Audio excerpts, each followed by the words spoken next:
बोलती पुस्तके. ज्यांना वाचनाचा नाद त्यांना बोलती पुस्तके घाली साद. आमचं चॅनल सबस्क्राईब करा आणि सबस्क्राईब करायला इतरांनाही सांगा. नमस्कार श्रोते मित्र हो, बोलती पुस्तके सादर करीत आहे लेखक गणपत जाधव लिखित कथा जत्रा. दसराची चांगली पळापळ चाललेली. आषाढातला महिना होता. गावोगाव देवीच्या जत्रा निघत होत्या.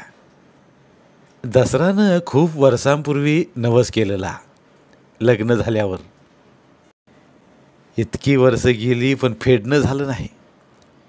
यावर्षी दसरानं चांगलं मनावर घेतलं होतं. जत्रा कधीही केली तर चालती, पण देवीला आषाढाच्या महिन्याचा मान. दसरानं काळी कालवड सोडली. दिनवान्नाच्या बांधाला बांधली. कालवड बांधलेल्या खुंट्याला दोन्ही हाताने हलवलं. जरा ढिला आहे असं बघून त्यानं जवळच पडलेला मोठा धोंडा घेतला. 10-12 वेळा खुंट्याच्या टाळक्यात आपटला. कालवडीच्या अंगावरनं हात फिरवून तो निघाला. मैना ओट्यावर ज्वारी नीट करीत बसली होती.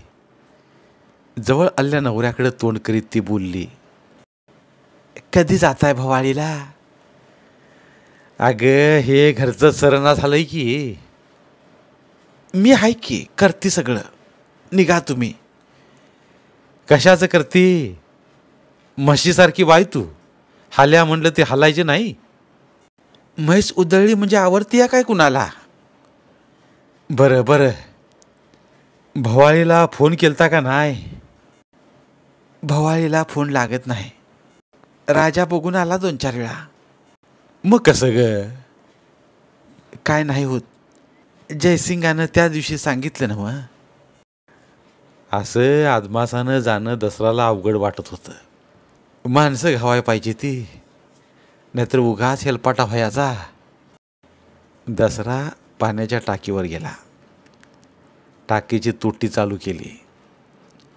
गारगर वंद पाणी साठप्याचं हातापाया तोंडावर मारत होता. दसरानं जनावरासाठी दारात पाण्याची टाकी बांधली होती. माळ्या शेजारच्या वावरात एक बोर मारलेलं. उन्हाळ्यात पिण्यापुरतं पाणी यायचं. पावसाळ्यात मात्र वरनं पाणी व्हायचं. त्या बोरवरनं पायपा गाडून आणलेल्या. लाईट असली तर टाकी भरायची. आठवडाभर साठप्याचं पाणी पुरायचं. तेच पाणी पायावर मारून दसरानं पेरूच्या झाडावर टाकला. टावेल ओढला. मळका टावेल बरेच दिवस धुतला नव्हता. तरी पण दसरानं त्यानंच हातपाय तोंड पुसलं. टावेल परत झाडावर वाळायला टाकून दसरा घरात गेला. दयानं इस्त्री केलेली कापडं अंगात घातली.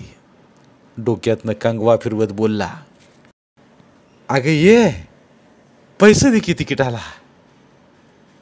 मैनाला ऐकून न गेल्यानं ती गप्पच बसली. अगं ये मैने, कानात काय खुट्टी ठोकली या काही? तो जोरात ओरडला. काय बया, दम हाय का नाही जरा? तूच फटकान लावलंस माझ्या मागं आणि आता हे बोल ना. किती पैसे देऊ? दे की 100-200. मैनानं पत्र्याची पेटी ओढली. त्या पेटीचा खर्र आवाज कसा तरीच वाटला. अंगावर काटा उभा राहिला.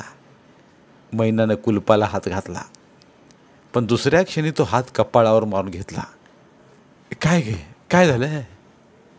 दसरा बोलला, पेटीची चावी कुठं ठेवली या काय माहिती राजानं. तुझं ध्यान कुठं असते ग? माझं ध्यान तुमच्यावरच हाय. मैनाचं तिळ्यातलं वाक्य ऐकून दसराच्या कपाळावर आट्या उमटल्या.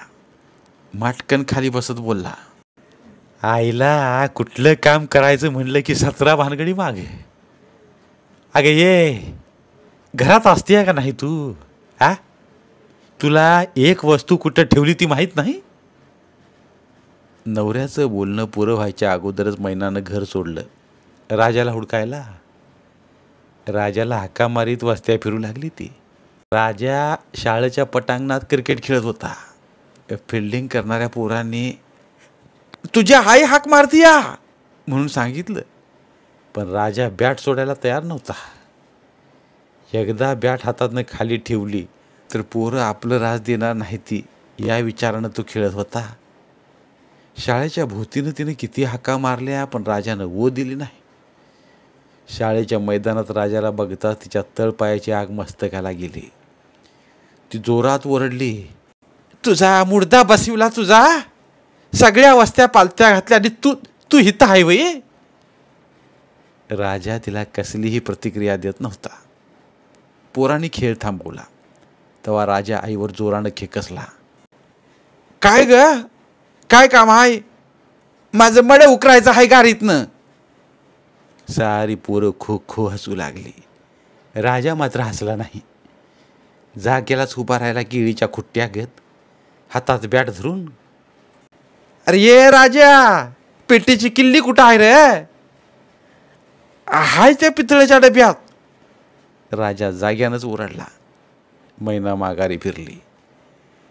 दसराला चांगलाच वैताग आला होता. दुपारचं 3 वाजलं होतं. बायकोला 2-4 लाथा घालाव्या असं वाटत होतं त्याला. मैना आली. पितळेचा डबा उघडला, त्यातली चावी घेतली. परत पत्र्याची पेटी मागं पुढं केली. परत अंगावर काटा उभा करणारा खर्र खर्र आवाज. लुगड्याच्या घडीत दडवून ठेवलेलं नोटांचं बंडल काढलं.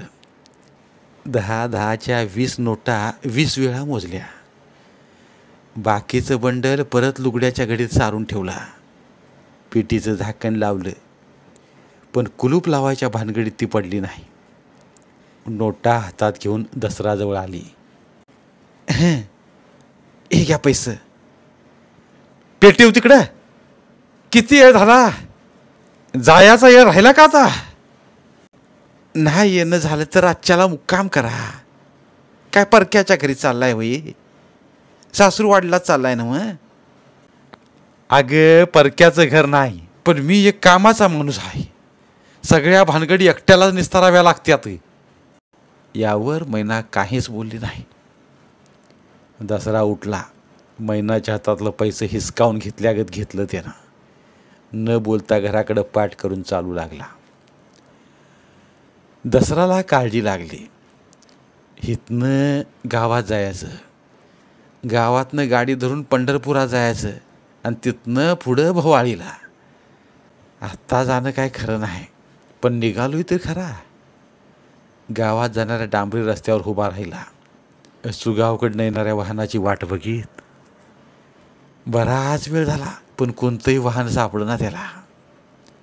एक रिक्षा आली होती, पण एक पाय ठेवायला देखील जागा नव्हती. रिक्षाला आधीच माणसं लटकली होती. फणसाच्या झाडाला फणसं लटकावी तशी. दसराला वैताग आला. ऊन जरा कमी झालं. 4 वाजून गेले. दसराला वाटलं सकाळपासून नाट लागला. तो रस्त्यावर उभा होता. तुफान वेगानं आलेली एक आरमाडा गाडी त्याच्याजवळ येऊन थांबली. ती गाडी सुदाम मोहित्यांची होती. गाडीचा दरवाजा उघडला गेला. दसराला कोणीतरी हाक मारली. दसरा गाडीजवळ आला. सुदाम बसलेलं. दसरानं राम राम घातला. सुदाम म्हणजे मोठं पुढारी. गावात त्यांच्या शब्दाशिवाय झाडाचं पान बी हालत नव्हतं. वर दिल्लीपर्यंत हातगड्याचं. सुदामच्याच कृपेनं दसरा एकदा ग्रामपंचायत मेंबर झालेला. दसरा मधल्या सीटवर बसला आणि ही गाडी चालू झाली. दसरा बाजारला चालला वाटतं, पंढरपूरला. सुदाम बोलला. नाही, पाहुण्याकडे चाललोय भवाळीला. वेळ कलास झाला येळ घरचं गुराढोराचं बघण्यात. आता लई करून येत नाही बंगल्यावर. ही येळच नाही मिळत बघा. बरं, विहिरीसाठी अर्ज मागवलेत. तुझा एक अर्ज दे, तुला विहीर पाईपलाईन बसवतो. उपकार होतील तात्या. बोरवर काय प्यायला पण पाणी पुरत नाही. दसरा, आम्ही तुमच्यासाठी हाय का नाही? हा, पण तुम्ही अंतर राखून चालू नका म्हणजे झालं. तात्या तसं कसं होईल? नाही, काही माणसं फिरत्या जादवाच्या बगलेनं म्हणून म्हणतो. जीप गावात येऊन थांबली. विहिरीचं नाव काढल्यापासून दसऱ्याला कोण आनंद झाला होता. जीपमधनं उतरताना दसरा बोलला, तात्या, जत्रा आहे या महिन्यात. 2 बोकडं आहे ती, या गरीबाच्या घरी. अरे तुझ्या गाडीत बसला म्हणून सांगतोय रे. तसं नाही, बंगल्यावर येणारच आहे, पण पण कानावर असावं म्हणून बोललो. धुळा उडवत तुफान वेगानं आरमाडा निघून गेली. आता पंढरपूरला जाणाऱ्या रस्त्यावर दसरा उभा राहिला. स्टँडवरच्या गाड्या भरायला वेळ होता. टेंभुर्णीकडनं येणाऱ्या गाडीची वाट बघत तो थांबला. आली गाडी भरून येत होती. दसरा हात करत होता, पण गाड्या थांबत नव्हत्या. तो भिरडून गेला. एकदाचा एका जीपला लटकत पंढरपुरात पोचला. जयसिंग मेहुण्याची वाट बघून कंटाळून गेला होता. सकाळी येणारा मेहुणा अजून पत्ता नव्हता. बरं, यायचं रहित झाल्यावर कळवायचं तरी. सकाळपासनं पाहुण्याची वाट बघून देवापुत्राच निघून गेला. पायाला मुंगी आल्या गत झाल्या तवा जयसिंग उठला. उगाच उसाच्या कटावरून फिरू लागला. जयसिंगची बायको सुमन ही पाहुण्याची वाट बघून कंटाळी होती. उसाच्या कटावरनं फिरून जयसिंग माघारी आला.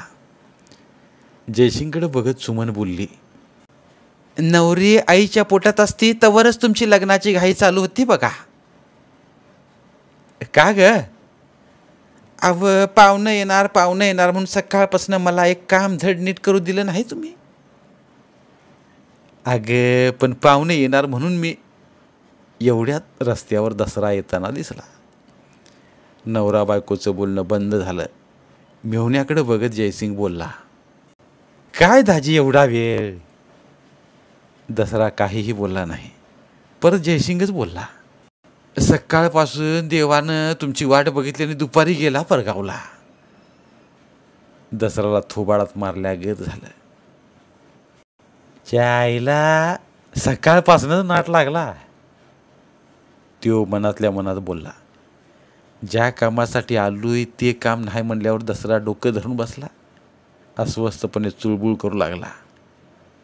सुमननं पाण्याचा तांब्या दसराच्या हातात दिला आणि ती चहा करायला घरात निघून गेली. पाणी पिऊन झाल्यावर जयसिंगला तो बोलला, देवापुत्राच नाही म्हणा की बघ. अहो, कुठंवर थांबतील माणसं आपल्यासाठी वाट बघीत. ते तुझं खरं आहे, पण आता सापडेल की परत. काय गाव सोडून जातो यावे? मग मी निघतो जयसिंगराव. हा, काय खुळबीळ लागले काय? आता येळ काय झाला आणि निघतो म्हणताय? रात्रीला आमच्यात अन्न नाही होय. दसरा अस्वस्थ झाला होता. त्याला इथं कसलाच दम निघणा झाला होता. नका जयसिंगराव, कुठं लांब हाय पुण्या मुंबईसारखं. तासाभराचा रस्ता. दाजी, पण वाहनं ठेवल्या ती वैव दिवस मावळल्यावर. चहा घेऊन सुमन आली. चहाचा कप देत म्हणाली, भाऊ राहावा की रातची रात. उद्या सकाळच्या पहिल्या गाडीनं जावा, परत राहा म्हणत नाही. नवरा बायकोच्या पुढे दसराचा नाईलाज झाला. आता कशी तरी रात्र काढावी लागणार होती. बराच वेळ इकडच्या तिकडच्या गप्पा झाल्या. जयसिंगनं सुमनकडे बघितलं. सुमे, का व? कालवणाला मटण आणतो, दाजी आल्यात. जयसिंगराव, कशाला उगाच? दसऱ्यामध्येच बोलला, तुमच्या नादानं आम्हाला पण मिळेल घासभर. जयसिंग आणि दसरा गावाच्या वाटेला लागली. दिवस मावळून अंधार पडला होता. दोघं मुसलमान आळी राहिले. 2-4 मटणाची दुकानं. पण जयसिंग बशीर मुलाण्याचं कायमचं गिराईक. तो बशीरच्या दुकानासमोर आला. बशीर दारातच मोडक्या खुर्चीवर सांभाळून बसला होता. रस्त्यावरच्या येणाऱ्या जाणाऱ्याकडे बघत. सकाळी कापलेलं बोकड आणखी संपलं नव्हतं. बशीरला काळजी वाटत होती. इतर दिवशी 5-6 बोकडं कापली तरी माणसं बिगर मटणाची माघारी जातात. आज शेजारच्या उस्मानच्या दुकानात हीच तरा. बशीरला काळजी. उरलेलं मटण काय करायचं? आपल्या घरी फ्रीज नाही. आणि असला तरी काय फरक पडणार. उद्याला एकादस. कधी तो हुकाला टांगल्या अर्ध्या बोकडाकडे तर कधी रस्त्यावरच्या माणसाकडे बघत होता. एवढ्यात जयसिंग, राम राम बशीर भाई. राम राम राम राम. लई दिवसात ना आला जयसिंग. बोला किती मटण देऊ. करा अर्धा किलो. हा एवढंच होय. बास की 1 किलो करतो बरोबर. नगे नगे काय करायचं एवढं. घरात 4 माणसं, त्यात उद्याला एकादस. जयसिंगराव 1 किलो देतो. पाहुणं खात्याला भरपेट आणि तुम्ही बी.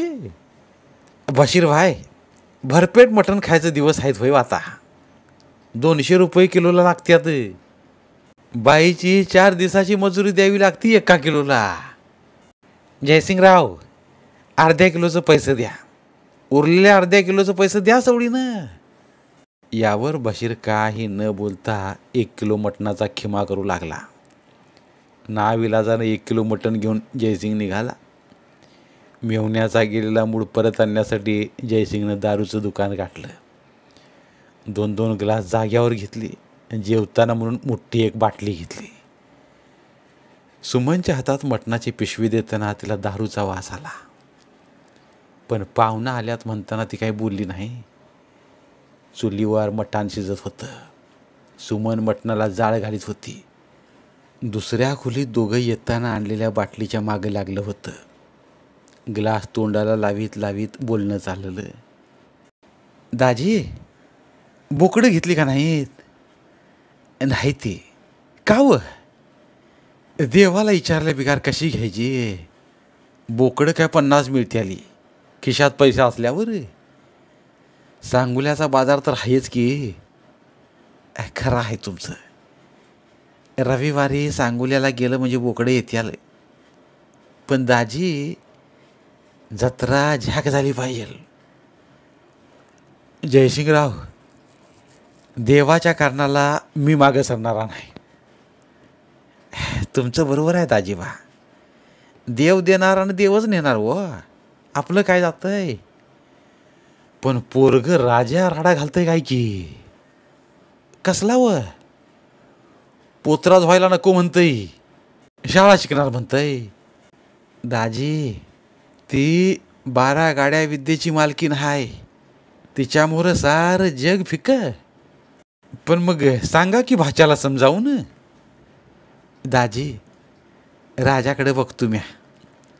तुम्ही जत्रेच्या तयारीला लागा. अहो तयारी कसली. 10,000 तुमच्या भनीपसी ठेवल्यात कमी जास्तीला. सुमननं ताटं वाढली. जयसिंगची पोरं खाऊन कधीच झोपली होती. सुमन मात्र या दोघांचं जेवण होण्याची वाट बघत होती. दोघं बडबडत होती जास्ती आणि कमी खात होती. जयसिंग मेहुण्याला भरपूर खाऊ घालत होता. दसराला म्हणत होता, पाहुणं वडा दाबून सगळं संपवायचं आहे आपल्याला. उद्या एकादशीचं टाकून द्यावं लागल. दोघांचं हुईस्तोवर सुमनला झोप लागली होती. झोपतच 2 घास खाऊन वाकळंवरतीनं अंग टाकलं.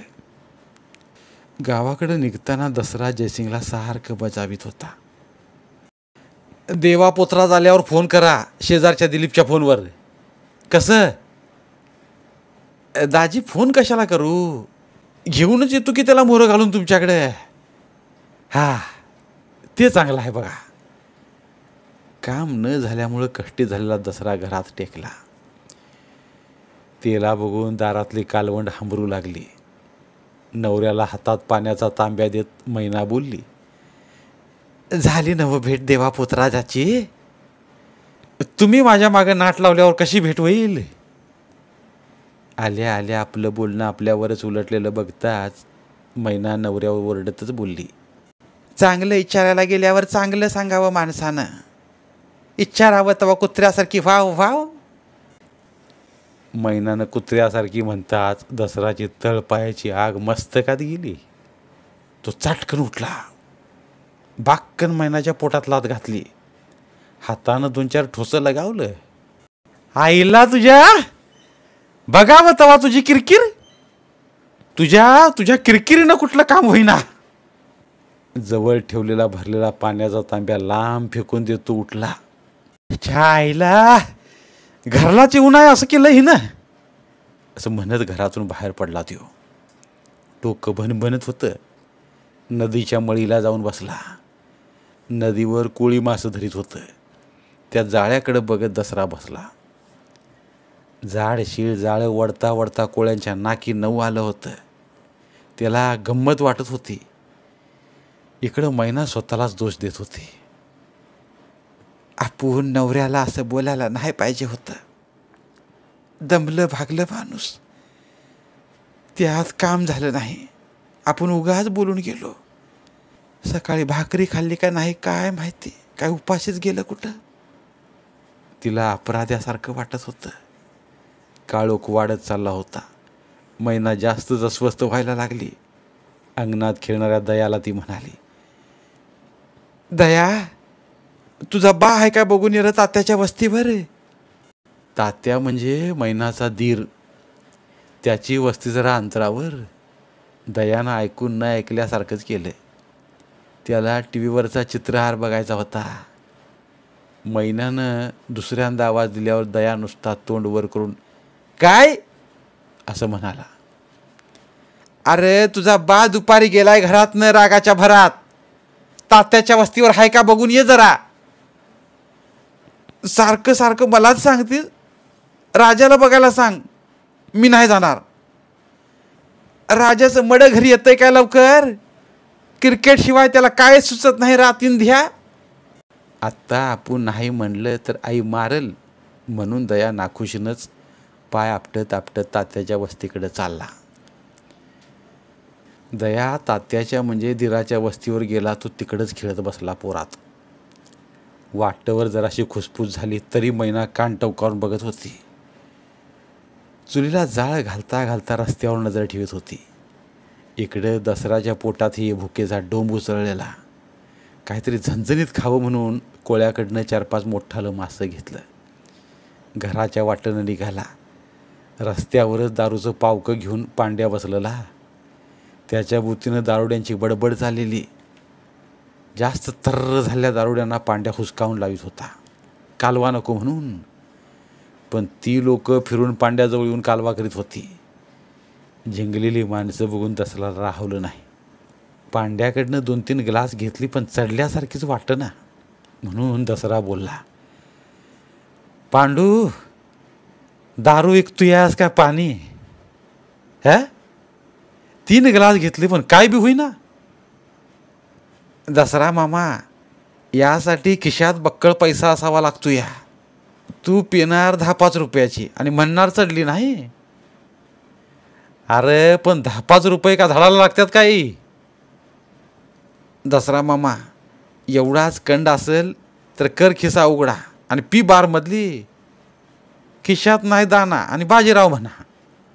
दसरा वरमल्यासारखा झाला. मनात असून बी न पिता तो निघाला. एवढ्यात किसना बोलला, हातात काय आहे का. मासं आणल्यात कोळ्याकडनं एकादशीचा. अरे तिच्या माईला, आज एकादश पण कोळी मासं धरत होतं. अरे ते लांबच्या गावाला पाठवत्यात उद्या. उद्या एकादश संपती. दसराला हातातल्या माशाचं काय करावं ते कळेना. आज एकादश ध्यानातच आले नाही. घरी मैनी बी करणार नाहीये. पोटात तर भुकेचा डोंब उसळला. वशाट खायचं मन झालेलं. पण दसऱ्यानं हातातल्या माशाची पिशवी खाणाऱ्याला देत मोकळ्या हातानं आपल्या घराची वाट धरली. दया घरी आला नाही. घरी आलेल्या राजाला मैनानं शिव्या दिल्या आणि दयाला बोलवायला तात्याच्या वस्तीकडे पळवला. थोड्या वेळानं आलेल्या दयाच्या पाठीत बेलनं हानीत 1-2 लाथा बी घातल्या. दया मोठ्यानं रडत होता. राजा गपगुमान उभा राहिलेला. एवढ्यात दारात दसरानं चपला सोडल्याचा आवाज आला. तिच्या जीवात जीव आला. पाण्यानं भरला तांब्या घेऊन ती गेली. दसरा काहीच बोलत नव्हता. मैनाच बोलली, मी काय म्हणते, दसरा एक नाही काय दोन नाही. म्या चुकली. दुष्काळात माणूस काय खात नाही आणि रागात माणूस काय बोलत नाही. कालवान कशाचं केलंय? बटाट्याचं. दसराचं तोंड कसं नुसं झालं. बरं आण, लय भूक लागली या. थोड्या भातुड्या भाजू काय? भाज मागणं, आधी जेवण वाढ. पोट भरलं तसा मनातला राग जरा कमी झाला. दया आणि राजा झोपल्यावर दसरानं आपलं पाय मैनाच्या उघड्या पायावर टाकलं आणि दिवसाचं भांडण रात्रीच्या कोर्टात मिटलं. 2-4 दिवस निघून गेलं. दसराला जयसिंगच्या फोनची ओढ लागलेली. गुरुवारी सकाळीच शेजारच्या दिलीपच्या मोबाईलवर जयसिंगचा फोन आला. देवाला घेऊन दुपारपत्र येतो या, असं म्हणून. दसरा आज कुठंच हल्ला नाही. राजाला बी शाळेला जाऊ दिलं नाही. कालवड आणि म्हैस सोडायपायी दयाची पण शाळा बुडली. मैना आपल्या भावाची वाट बघित बसली. राजाला मात्र घरातून पळून जावं वाटत होतं. बापाच्या म्हणण्यानुसार देवाची जत्रा केली तर शाळेत ही पोरं आपल्याला चिडवतील. डोक्यावर केसांचा बुचडा घेऊन शाळेत कसं जायचं? जत्रा केली तर दुसऱ्यासारखं दारोदार देवीची सेवा म्हणून मदान मागावं लागेल. राजाला रडावं वाटत होतं, पण रडून बाप ऐकणार नव्हता. काहीतरी करायला पाहिजे होतं. त्यानं मनात काहीतरी ठरवलं आणि बसून राहिला. मैना लगबगीनं उठली. कोऱ्या दुधाचा गरगरीत चहा केला भावासाठी. तिला आनंद झाला होता. तिच्यापेक्षा दसरा खुशीत होता. तो म्हणाला, देवा कवा धरणं वाट बघतो या. भवाईला हेलपाटाही मारला मी. म्या तुमची वाट बघून गेलो सळ्याच्या जत्रेला. इचारा जयसिंगरावांना. जयसिंगरावानं सांगितलंय मला, पण आता तारीख सांगा. डोक्यावरचं खांद्यावर घेऊ द्या मला. देवीचं देणं आहे माझ्यावर. पाहुणं, पुढल्या आठवड्यात उरकूया जत्रा. आषाढ संपत आला आहे. खरं आहे तुमचं पाहुणं, पण देवाचं झाड कुठं आहे? हाय की. राजा, ए राजा, इकडे ये. राजा जागचा हल्ला नाही. त्याला पुत्राजाकडे जायची इच्छाच नव्हती. किती हाका मारल्या तरी राजा उठलाच नाही.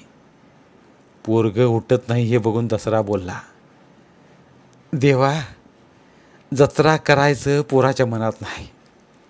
शाळा शिकायची म्हणतं या. दाजी, एकदा जत्रा केल्यावर देवीची सेवा करावी लागेल. देवीच्या नावानं सोडलंय तर जत्रा करा, नाहीतर पोरगं माणसातनं उठल. जयसिंग बोलला, जयसिंगराव तुमचं मोप खरं आहे, पण पोरानं आभरान निम्म्यातनं सोडलं तर? दाजी तसं व्हायचं नाही. लक्ष्मी आईला काळजी नाही काय तिच्या झाडाची? देवा पोत्राच्यानं सगळ्या सामानाची यादी दसराच्या हातात दिली. मैनानं ताटं तयार केली होती. तिघजण ताटावर बसली. ताटाकडे बघत दसरा देवाला बोलला, देवा आज गुरुवार आहे. हे जेवण गोड मानून घ्या.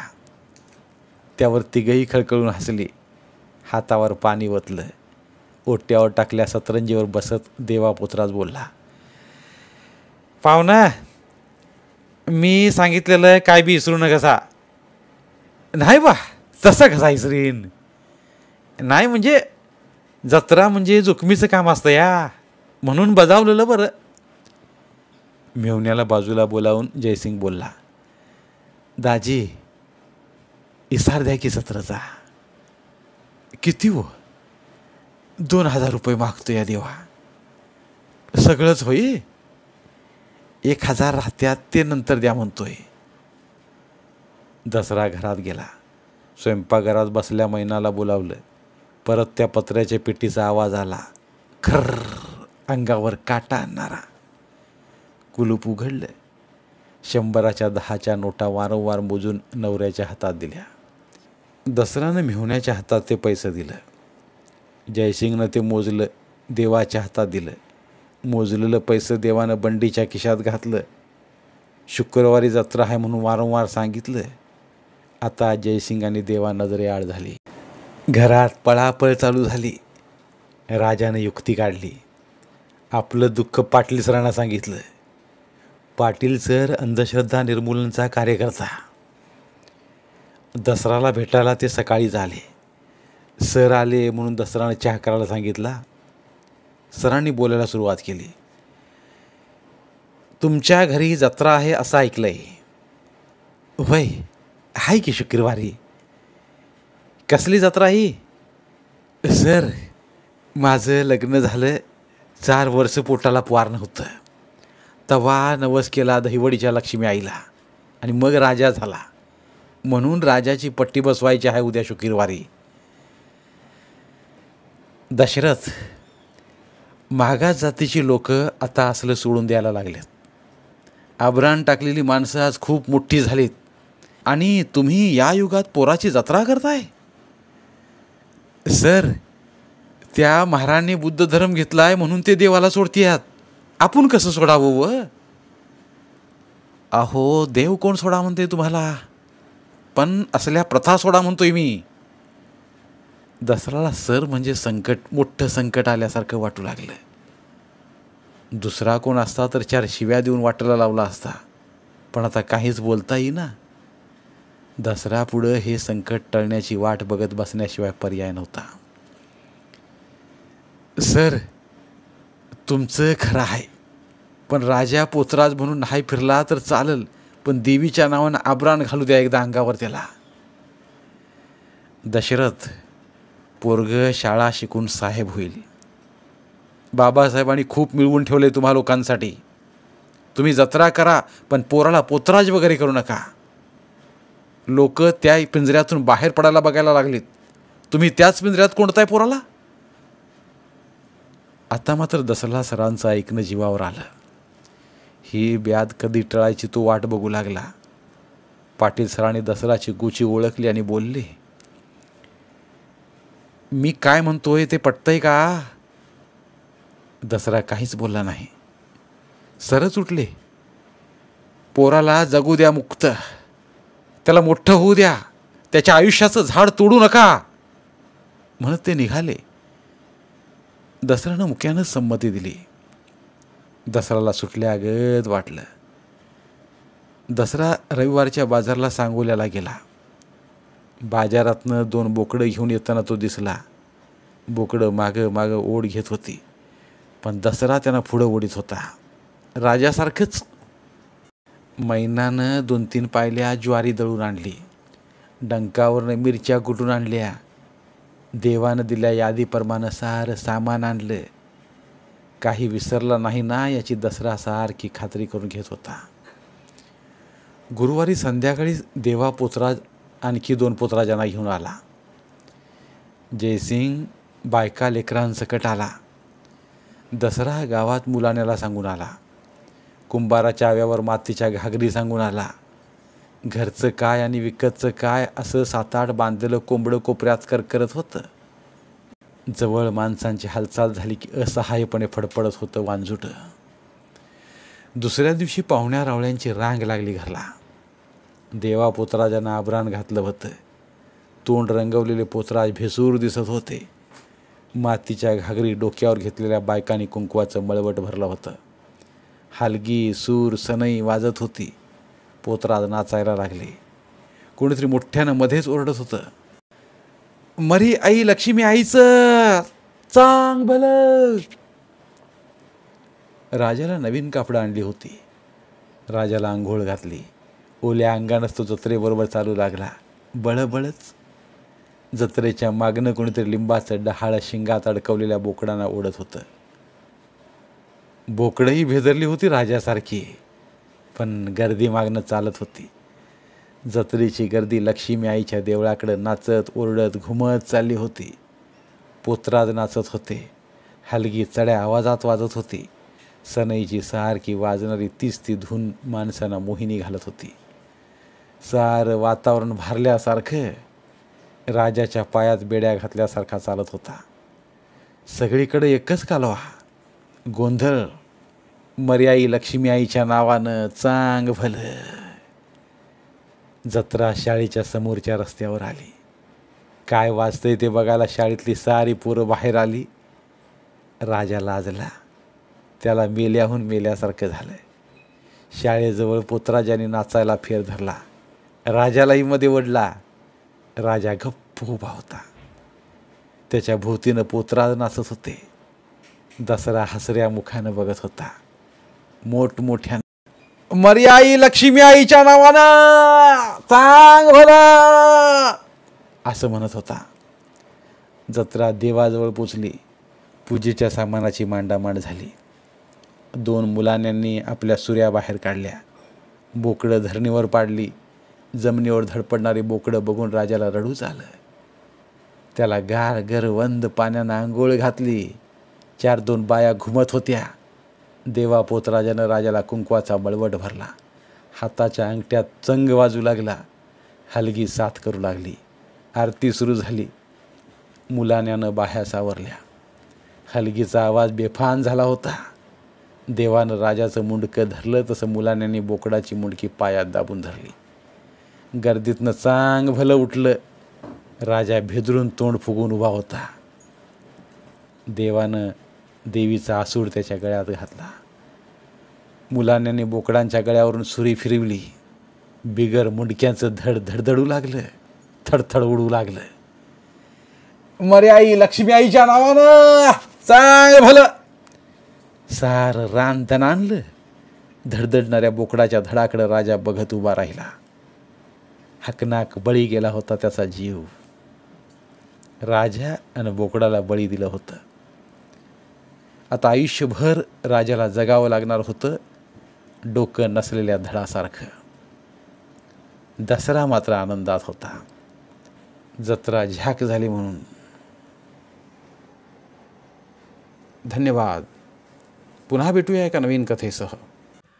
मराठीतील प्रतिभावंत लेखकांचं साहित्य, कथा, कादंबऱ्या ऐकण्यासाठी आमचं बोलती पुस्तके हे चॅनल सबस्क्राईब करा.